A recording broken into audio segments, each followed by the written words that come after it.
Hello, influencers. Hello, and welcome to another dynamic, great show with real, raw conversations to motivate our leaders in the marketplace. I am super excited. It's your girl here, Anika Cohen, and I want to welcome you, influencers, to Behind the Screen Business Confessions. This is the show where we choose to live. We choose to be liberated, improve daily, be vivacious, and enlightened. It's the show where we have real, raw conversations to motivate, uplift, and support you on your journey in the marketplace. So, welcome, influencers, welcome, leaders. If this is your first time to the show, I am super excited because it's another edition of our Influencers Speak Out, where we have some amazing, dynamic, bold, courageous influencers who are going to share their story, their message, and their strategy. And they're going to take us on their journey. And we are excited about this episode. We have an amazing guest here to share her story, her message, and her strategy. And let's bring her in. Her name is Liz Hoop. Hello and welcome, my love. Hi, Anika. Thanks for having me. Absolutely. Absolutely. I want to first thank you for taking out time to be here on the Behind the Screen Business Confessions. This is our platform for leaders to be supported on their journey in the marketplace. We know what it looks like and what it feels like to do the work, to be committed to something greater and bigger than yourself, right? And Right. so for those listeners who don't know you, who is Liz Hope? Well, Liz Hoop is a business owner. Uh, I am an entrepreneur at this point in my life. I am a friend, a sister, a mother, a Jima, and I am a very strong faith based believer. And I am an encourager to others, and I am a person with a heart for helping my communities. All right. So what does Liz Hope do? What do you do in the marketplace? Well, I own Hoop Cares LLC, and what we do is twofold. We are a business who transports seniors and others, not just limited to senior adults, but we transport them to doctor's appointments and other non-medical appointments that they no longer can have. They no longer can drive, or they have never been able to drive, and now they have to rely on someone to take them to these appointments. That's part of the business. And the other side of it is that we have people who need care in their homes. Some of them just need companionship, which we offer, and companionship in that we take them out of the house, get them out for a few hours, or maybe we just sit and visit with them, read to them, watch TV with them, watch a movie, whatever they would like to do, and as well as taking them out in the community and maybe go to lunch or coffee shop or what, just ride on the beach, because we live down on the Mississippi Gulf Coast, so we can take a ride along the beach too. Yes, I love that. And first and foremost, let me just say thank you for your service in the community. This is an everyday woman who is dedicated and committed to helping our elderly in the community. I actually work in long-term care, so I know what it's like for the families and the burden and the challenge that comes with taking care of the elderly, being that caregiver. So I want to commend you for your work. I want you to know that we see you and we honor you in this moment for, again, your dedication and your commitment to our elderly in the community. So kudos to you, my love. Thank you, thank you, thank you. So what what made you get started? What is the story behind Hoop Cares? You know, it's really funny, Anika, that you had scheduled this recording for today, because Gulf Coast Women Magazine had asked me if I would do an article on how and why I started my business. So it's kind of funny that I'm doing it here for you today as well. But I started, it was December of 2021, and I found myself, I'd been working for a nonprofit that just could not afford to pay. And I had to do something because I had bills to pay. So I also had been working with people to file for disability claims. And I heard a lot of them always saying they missed their doctor's appointments because they didn't have a ride. And so I began to think and do a lot of research on a business opportunity whereby we could do such a thing as offering the transportation.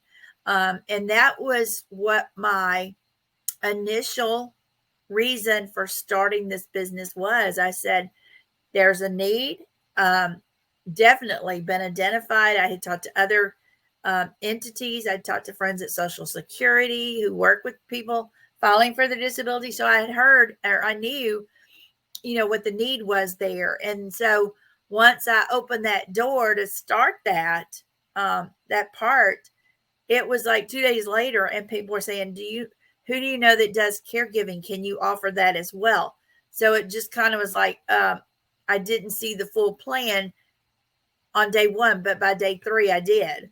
And so that's what. Wow. So can I ask you this? Because so you got started with your business during the pandemic. No, I didn't start until January of 2022. Okay. So it was after the pandemic. It was a year later when I'd been working with a nonprofit that, we still were in somewhat of the pandemic throes because a lot of people still, and even today, still, there are people out there that are still afraid to leave home and deal with, not being able to get out of the house. And then we've got people who are suffering from effects of COVID in their health. And it's causing many people to need someone to help care for them at home. Or we even go to hospitals and sit with people in the hospitals, because a family can't be there 24/7. And we all know the hospital is understaffed. All our hospitals seem to be understaffed. We also do the same thing with people in assisted living facilities and nursing homes who the family just would like to have a second set of eyes or third set of eyes on their loved one. We can do that for them too. We go in there and stay with them there. So it's kind of wherever somebody calls home. But no, it wasn't during the pandemic, but it was the beginning of last year, which was 2022. Well, congratulations to you taking a leap of faith and placing all bets on you. And I count it as a win. Anytime anyone can say, I'm choosing to do this. I may not know all of the steps that's required. I may not even know what this is totally going to require of me, but I'm willing to put in the work and say yes. And so congratulations to your leap of faith and Hoop Cares. And what you're doing is no small task. Again, I work with families every day who are dealing with the burden and dealing with the challenges of, of their loved ones. And so it is no small task what you are doing in our communities every day. So here's what I want to ask you, because this platform is all about behind the screen, right? It's about the journey that we don't see and that is not often talked about.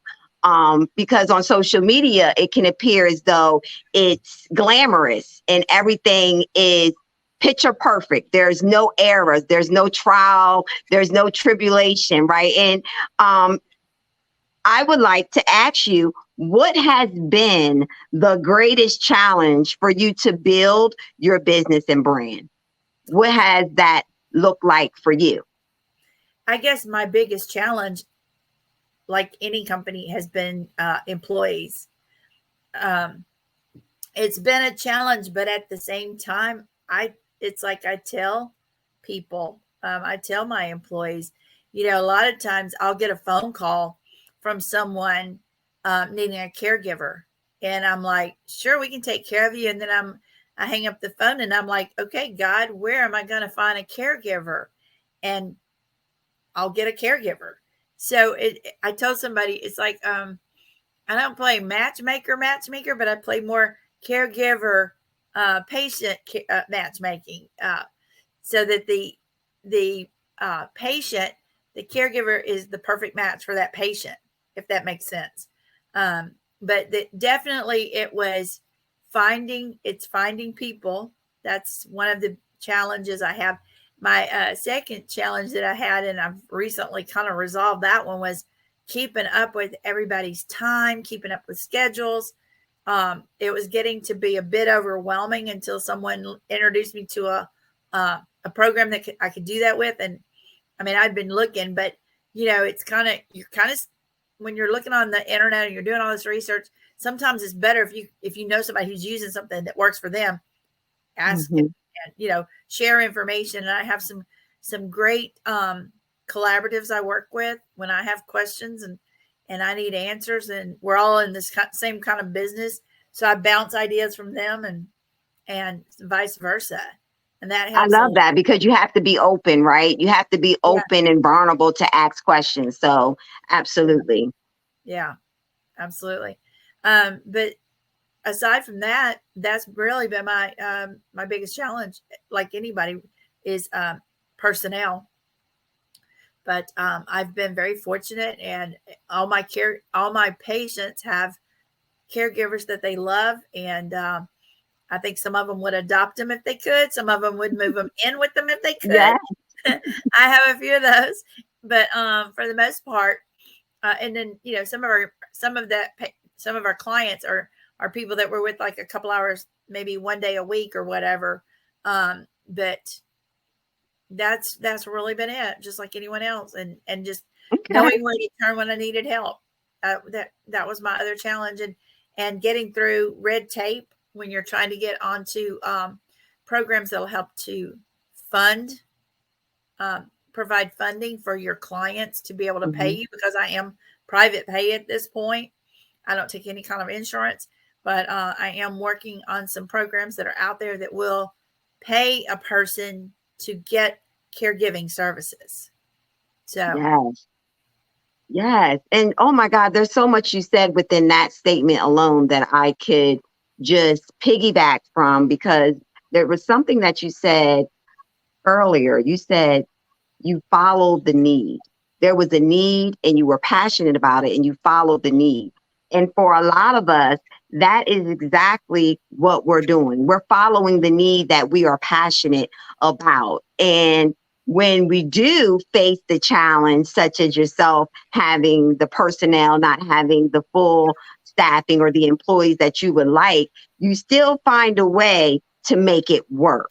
And that's what I would love for us to focus on in those moments of disappointment or in the moments of frustration, to understand that you're following the need. So your service is of value. Your service brings results. So I just had to say that, because that resonated with me, and it should resonate with a lot of you, those of you who are going to be listening and tuning in.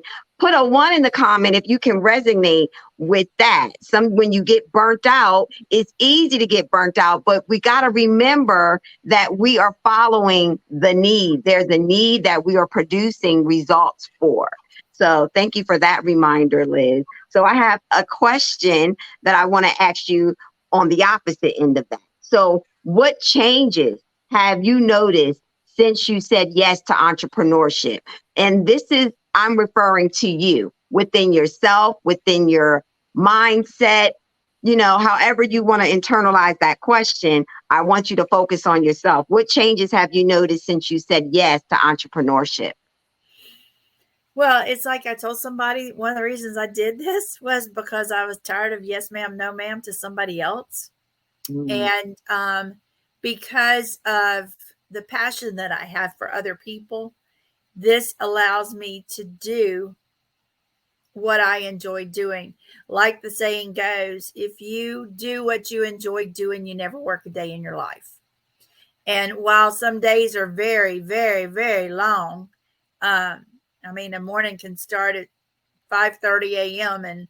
and your day may not end till midnight. Some days it feels like, but for me, I feel more. I mean, I'm happy, and that's the Say way I'm. that again. I'm I happy. am That says a happy. lot.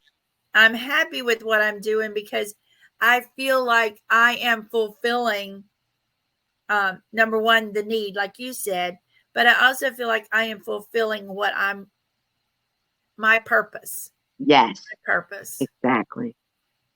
Yes, I can attest to that, Miss Liz. I can attest to that. And that's what fuels me. That's what keeps me going as well in regards to when I have those moments of disappointment, of a letdown, may not have reached the goal. It's those moments that I am happy at what I do, regardless. Some nights are longer than others. Come on here, influencers. We all know about that. Some nights are longer than others, especially those of us who are like me. I am working in my career and I also am in entrepreneurship. So some nights are longer than others, but I enjoy what I do and I like what I do. So it's a difference and it plays a major role in how we can continue to persevere. Wouldn't you agree?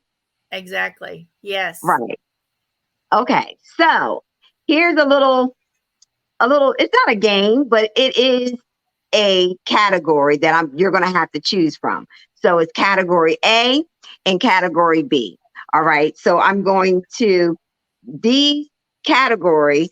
There are a list of characteristics, and you have to tell me which category you would pick.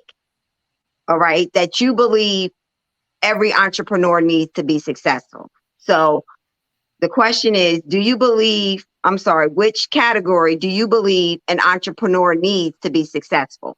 So, category A, the characteristics are courage, accept rejection, persistence, self criticism. That's category A. Courage, accept rejection, persistence, and self criticism.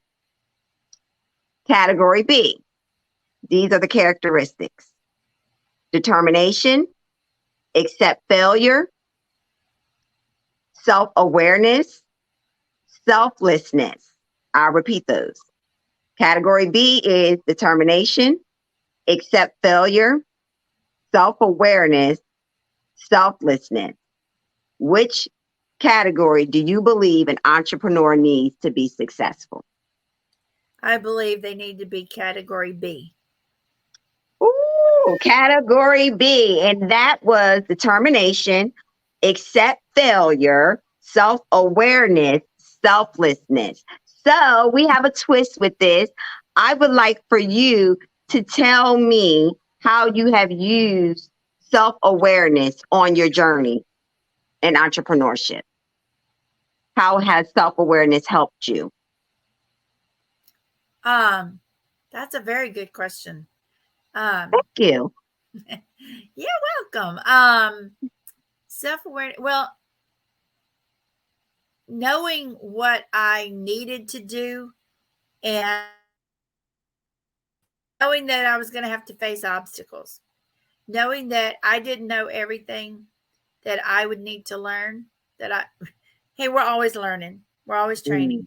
Mm, And for me, I just needed to focus and realize that I had to I had to know that it was okay to and I want to go back to that characteristic A or category A characteristic of fear of rejection, because you do have to realize you're going to get no's. And so I was aware of that. My experience in the corporate world, in sales, had taught me that you'll get a lot of no's before you get to a yes. So I guess self-awareness there was just, I knew that that I would face some no's. I knew that I would face some rejections. I knew that I would face some hard times with, I should say, difficult people. I've been on that one today. Okay. People. But I'm probably not answering this the way you wanted it, but oh, you're answering it authentically. Yeah. So I just have to remember, every day's a new day. Mm. And the thing that just came to my mind, there's a scripture that says, weeping may endure for the night, but joy comes in the morning. Yes. So I know that today may have been difficult, and I don't mean today was necessarily this day, but the thought is today may have been difficult, but at the end of the day, I know that what I did was making a difference to someone. And that to me is a big key too, when you're making a difference in someone's day. Absolutely. In their life. Yeah. Absolutely. And here's the thing about, this is no right or wrong answer. We only do this because we like to know other leaders' perspective, and everyone has a perspective and a story. And so our experiences, they teach us every day. And so one more question in regards to this category, when it comes to accepting failure, what's the one word? How would you describe that for you? What has it taught you, accepting failure? Because I asked that because that's what a lot of us fear the most, is failure. I don't want to fail. But what I've learned is that you're not going to get it right every time. And regardless of how you name that, it's failing. You didn't achieve the goal. You didn't make the goal. It's okay. You will eventually master it. And it's something that will teach it. It teaches us. So we shouldn't be afraid of fear, but it's because it's a natural emotion. So I always ask, what has accepting failure taught you? Well, one word. Education. Because if you're accepting failure, then you want to learn from the mistake you made so you don't make it again. Oh, that was good, Miss Liz. That was good. Can you say that again so they can receive all of that? Okay. Okay. So failure gives you the opportunity to learn from the mistake you made that caused that failure. So you don't make that mistake again.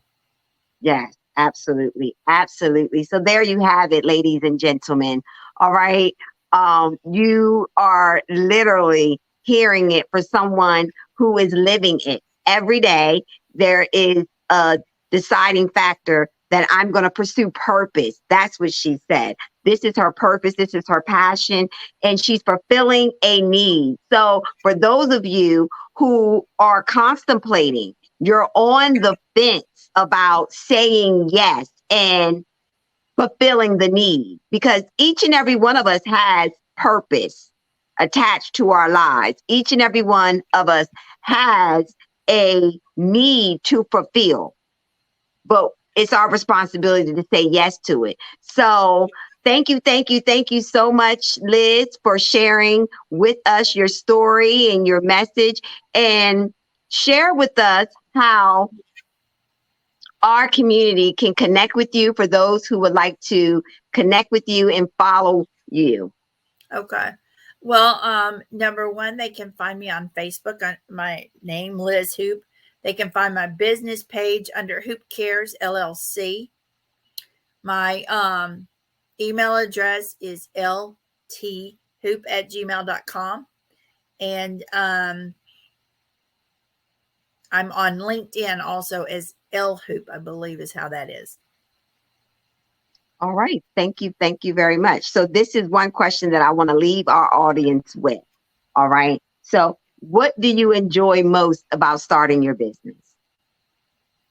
Being able to schedule my own time and, taking breaks when necessary, to do something that's just not within the work day.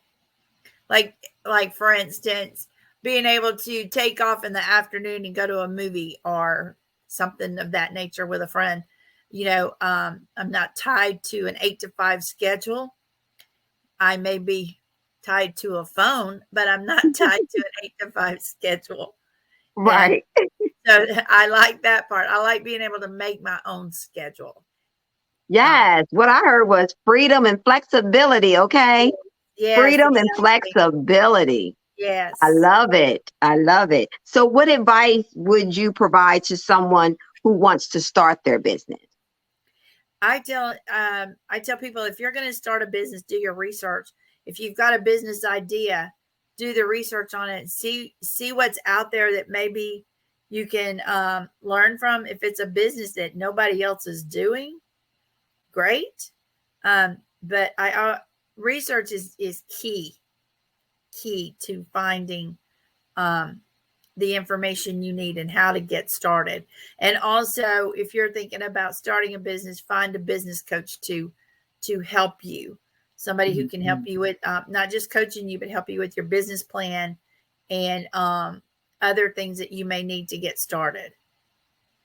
Absolutely. Absolutely. Because it is essential. And I do believe that we're always growing as entrepreneurs.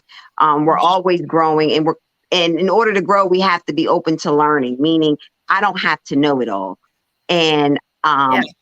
I just need to know something, right? I just need to know something. So the more I open myself up to information, and it grows me. So choose to live, influencers. Thank you so much, Liz, for being here. Listen, this is our edition of Influencers Speaking Out, sharing their story, message, and strategy. Thank you, Liz, for being here with us on Behind the Scenes Business Confessions with your girl, Anika Cohen. Until next time, choose to live.